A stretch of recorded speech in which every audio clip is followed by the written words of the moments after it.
Class 12 में जितने भी बच्चे हैं जिनका आज फिजिक्स का एग्जाम था उन सभी बच्चों के लिए वीडियो रहेगी। इस वीडियो में हम इस वाले पेपर का सॉल्यूशन करने जा रहे हैं, तो फटाफट से स्टार्ट करते हैं। यहाँ पर सेक्शन ए का जो आपका फर्स्ट क्वेश्चन है, इसका जो राइट आंसर रहेगा वो रहेगा आपके पास option number A will increase and we will decrease.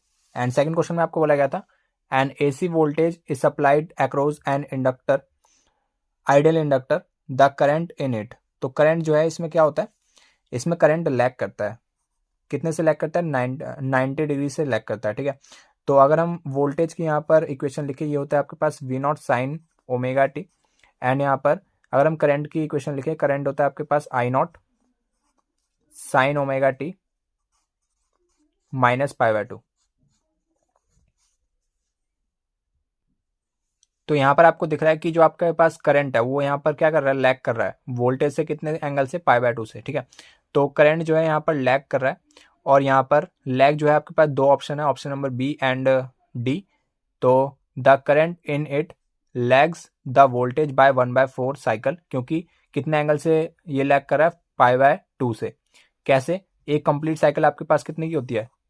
ये आपके पास कितने की होती है? ये होती है आपके पास पाई की। ठीक है, तो यहां पर आपके पास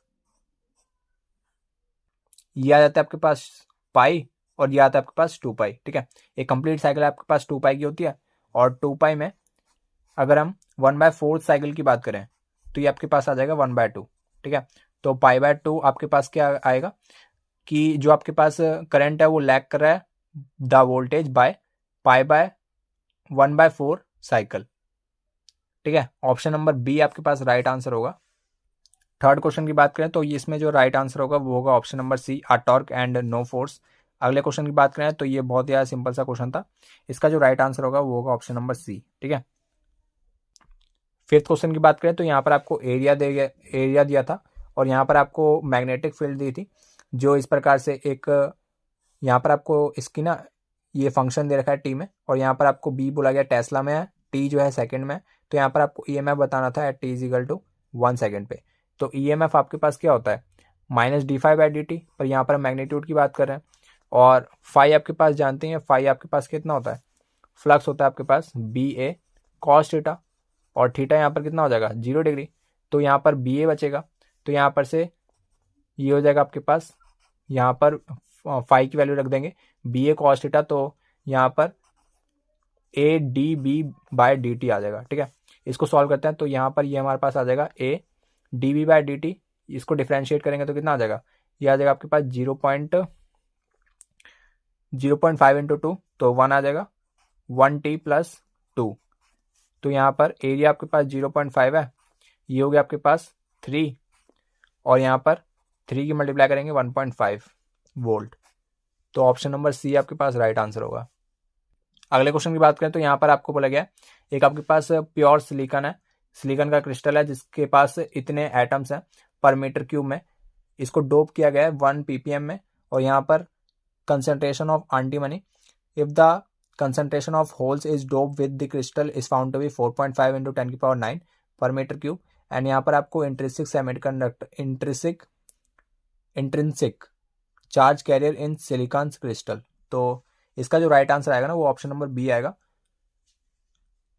इसमें आप क्या करेंगे, इसमें जो है ये जो आपके पास सिलिकॉन के क्रिस्टल है ना, इसकी जितनी भी कंसंट्रेशन है इसको 1 ppm से डिवाइड कर देंगे। ठीक है, फिर 1 ppm से डिवाइड करने के बाद यहाँ पर जो भी आएगा उसको हम क्या मान लेंगे, वो हो जाएगा हमारे पास इलेक्ट्रॉन की कंसंट्रेशन। ठीक है, तो इलेक्ट्रॉन की कंसंट्रेशन, होल की कंसंट्रेशन, दोनों को मल्टीप्लाई कर देंगे, और वो जो हमारे पास जो भी आंसर आएगा उसका अगर हम रूट ले लेंगे तो हमें यहाँ पर क्या मिल जाएगा, इसका इंट्रिंसिक सिलिकॉन का क्रिस्टल का कंसंट्रेशन मिल जाएगा, जो आएगा आपके पास 1.5 इंटू 10⁻16। सेवंथ क्वेश्चन का राइट आंसर होगा option number A 0.8 fermi metre. अगले क्वेश्चन की बात करें तो ये YDSC का क्वेश्चन है। यहाँ पर आपको बोला गया YDSC experiment in air, the fringe width is found to be 0.44 millimetre, the entire setup is immersed into water, जिसका रिफ्रैक्टिव इंडेक्स ये है। यहाँ पर आपको फ्रिंज विड्थ बतानी है, तो फ्रिंज विड्थ आपके पास न्यू कितनी हो जाएगी, ये हो जाएगी आपके पास β/ν। ठीक है, और जो आपके पास फ्रिंज विड्थ एयर में है वो है आपके पास 0.44, और यहाँ पर जो इसका रिफ्रैक्टिव इंडेक्स है वो है आपके पास 4/3, इसको काटा तो ये आ गया आपके 0.11 और इन दोनों को मल्टीप्लाई कर दिया तो 0.33। Option number C right answer होगा।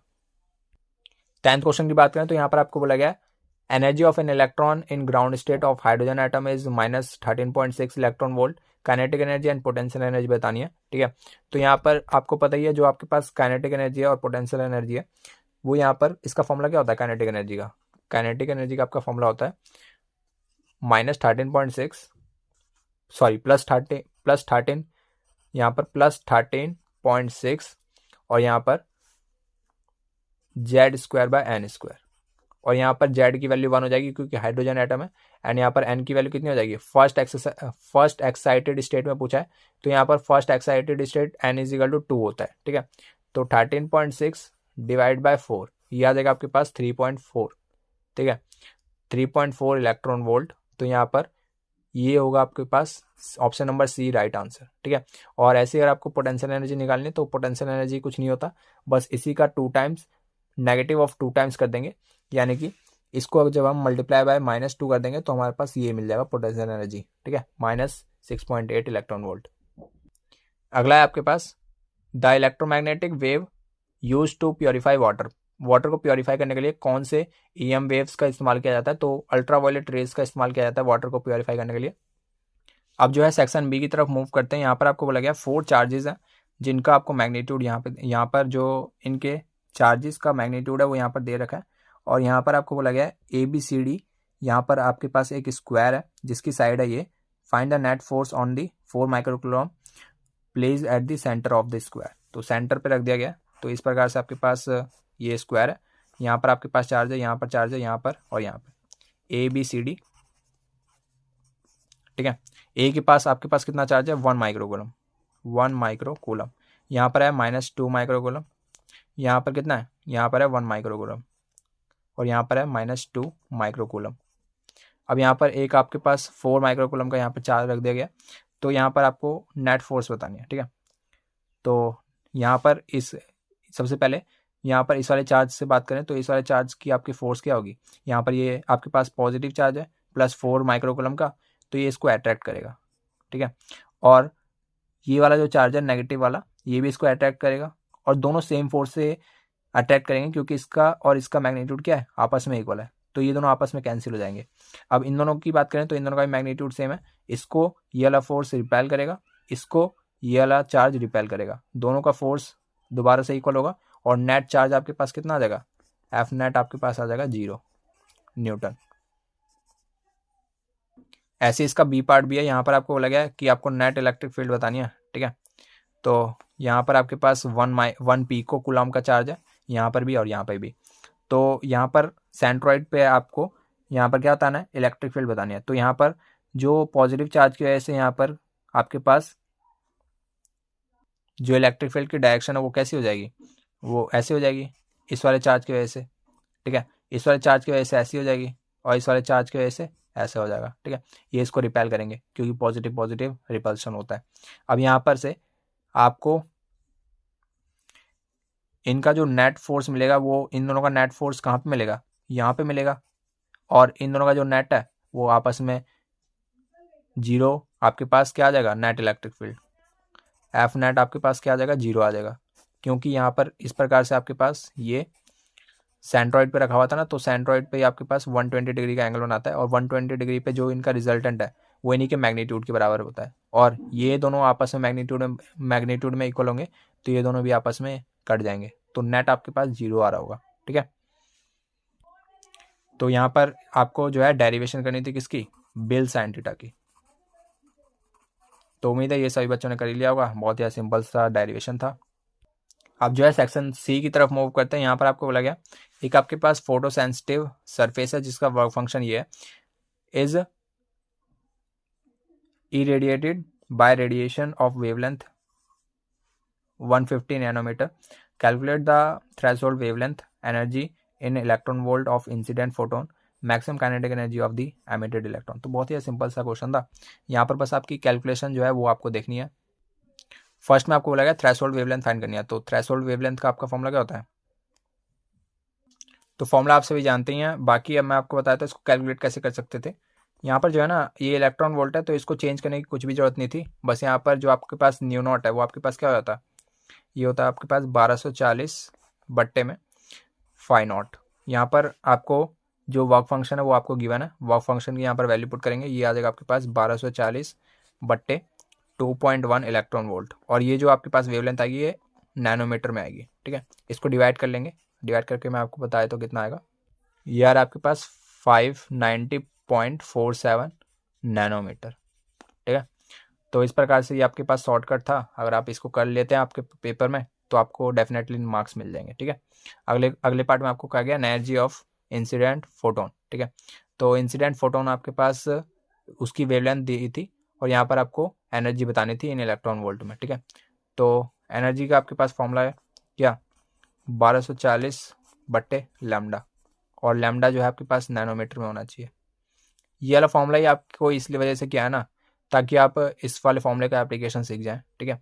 बहुत सारे बच्चों को ये वाला फॉर्मूला याद नहीं होगा, मैं जानता हूँ, तो फिर भी आप इसको अब ध्यान रख लें, क्या पता अब आपके काम आ जाए। अब तो आपके पास फाइनल पेपर हो गया है, जो ही बच्चे आप में से जेई देंगे आपका ये वाला फॉर्मूला बहुत ही ज़्यादा यूज़फुल रहेगा, ठीक है।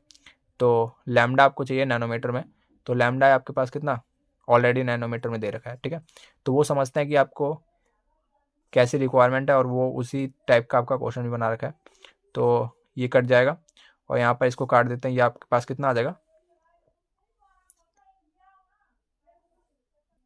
15 8 जा होता है आपके पास कितना 120, 4 बचा। अब जो है 4 के लिए आप पॉइंट लगाएंगे तो ये हो जाएगा आपके पास 40, और यहाँ पर 2 बार में आता है आपका क्या 30, और 6 बार में आपका 90, ठीक है। तो इस प्रकार से ये हो गया आपके पास क्या एनर्जी ऑफ इंसिडेंट फोटोन। अब आपको मैक्सिमम काइनेटिक एनर्जी निकालनी है, तो मैक्सिमम काइनेटिक एनर्जी का आपका हो गया फॉर्मूला क्या, के मैक्स इज इक्वल टू ये जो आपके पास इंसिडेंट फोटोन की जो एनर्जी है माइनस जो वर्क फंक्शन है, वर्क फंक्शन है आपके पास 2.1 का, माइनस कर देंगे, याद है आपके पास 6.16 इलेक्ट्रॉन वोल्ट, ये आपके पास मैक्सिमम काइनेटिक एनर्जी आ जाएगी, ठीक है। अगले क्वेश्चन में आपको लेंज लॉ को डिफाइन करना था, तो ये भी आप कर सकते हैं, और इसमें आपको सारा सारा डेटा गया था, लेंथ दी थी, फ्रीक्वेंसी दी थी, और यहाँ पर आपको मैग्नेटिक फील्ड भी गिवन है परपेंडिकुलर टू इट्स प्लेन, और यहाँ पर आपको कैलकुलेट करना है ईएमएफ इंड्यूस्ड।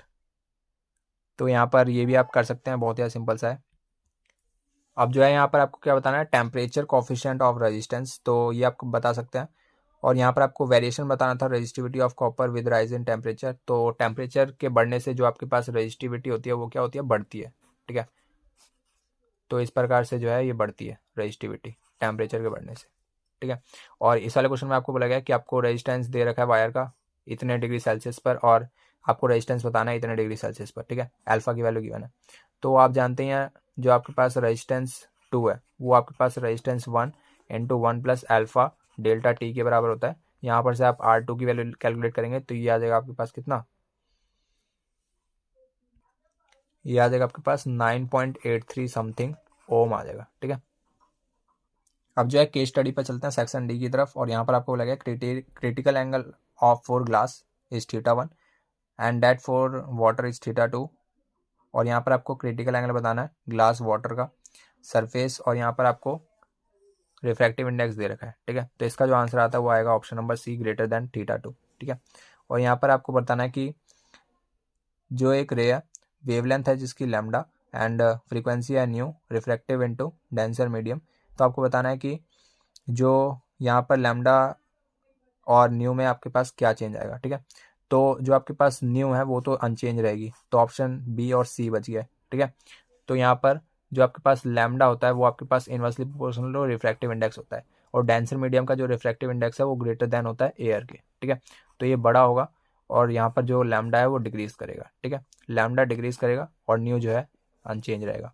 अगला क्वेश्चन है आपको critical angle of ray light ray passing from glass to water it's minimum 4, तो किसके लिए मिनिमम रहेगा, क्रिटिकल एंगल। तो क्रिटिकल एंगल आपके पास जानते हैं, क्रिटिकल एंगल आपके पास क्या होता है 1 अपॉन रिफ्रैक्टिव इंडेक्स, ठीक है। तो 1 अपॉन रिफ्रैक्टिव इंडेक्स, और यहाँ पर जो रिफ्रैक्टिव इंडेक्स है वो भी किसके इन्वर्सली प्रोपोर्शनल होता है, वो होता है आपके पास लैम्डा के, ठीक है, अभी अभी हमने यहाँ पे देखा। तो यहाँ पर से जब आपका जो लैम्डा है वो यहाँ पर कम होगा तभी तो आपका जो क्रिटिकल एंगल है वो कम होगा, ठीक है। तो ये जो है डायरेक्टली प्रोपोर्शनल हो गया, जो आपके पास क्रिटिकल एंगल है वो डायरेक्टली प्रोपोर्शनल टू लैम्डा हो गया। तो यहाँ पर जो आपके पास सबसे कम वेवलेंथ किसकी होती है, वेवग्योर। वेवग्योर में से देखेंगे तो आपके पास सबसे कम वेवलेंथ वी की होती है, तो वॉयलेट की सबसे कम वेवलेंथ होती है, इस वजह से इसका मिनिमम क्या आएगा, मिनिमम क्रिटिकल एंगल आएगा। अगली केस स्टडी है, इसमें आपको बोला गया कि इनमें से पोलर मॉलिक्यूल कौन सा है, तो पोलर मॉलिक्यूल HCl है, ठीक है। और इसमें जो है आपको क्या बोला गया था कि आपके पास प्लेट एरिया दे रखा है और सेपरेशन दे रखा है, और इनिशियल जो आपके पास कैपेसिटेंस है वो C0 है। जब यहाँ पर डाइलेक्ट्रिक कांस्टेंट K डाल दिया, एरिया और थिकनेस ही है, तो आपको यहाँ पर कैपेसिटेंस बताना है न्यू कैपेसिटर का, ठीक है। तो न्यू कैपेसिटर आएगा आपके पास 5K/4K + 1 C0, option number C। और बाकी इस वीडियो में इतना ही। बाकी ये बताना कि पेपर का लेवल आपको कैसे लगा। मुझे ये वाला जो पेपर का लेवल है मॉडरेट टू हार्ड की तरफ लगा, ठीक है। तो जैसे कि आज के पिछले पेपर में हमने केमिस्ट्री का पेपर में देखा था, बहुत ज़्यादा इजी पेपर था, ठीक है। तो आप बताना है फिजिक्स का पेपर का लेवल क्या है, ठीक है। तो इस वीडियो में इतना ही, अगली वीडियो मिलते हैं किसी नए टॉपिक के साथ। तब तक लिए जय हिंद, जय भारत।